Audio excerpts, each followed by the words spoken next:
नमस्कार मंडळी. तर आज आहे अथर्वचा वाढदिवस, त्याचीच इथं तयारी करत आहे.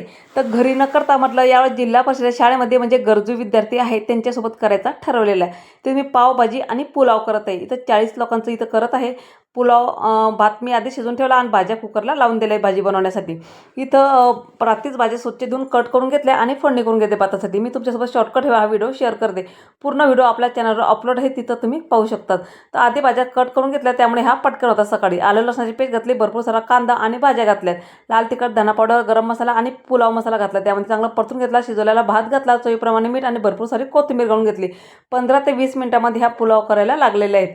इथं भाज्या शिजत आहेत. पावभाजीसाठी इथं बद्दल मठ्ठा तयार करून घेते. इथं मी 40 ते 50 लोकांचा इथं मठ्ठा करत आहे. इथं दही वापरलेले 3 लिटर. तुम्ही ताकाचाही मठ्ठा बनवू शकतात.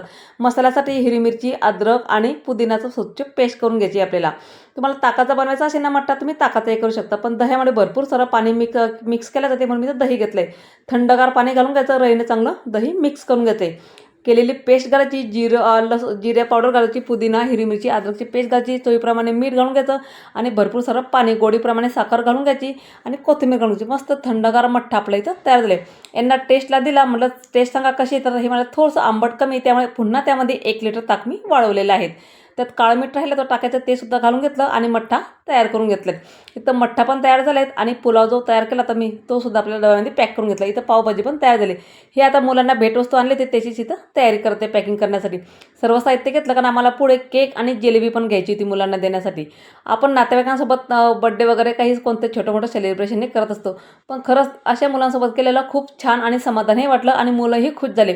ते वाटच बघत होते आमची, कारण शासनाचा त्यांना पोषण आहार असतो दुपारच्या वेळेस, म्हणून आम्हाला सकाळी 10च्या आत हे कंप्लीट करायचं होतं.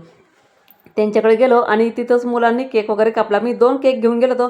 ज्यांचा कोणाचा वाढदिवस असेल ना, त्यांच्या पण 1 केक आणला होता. पण दोघी केक मुलांनी कापले आणि अगदी खुश झाले.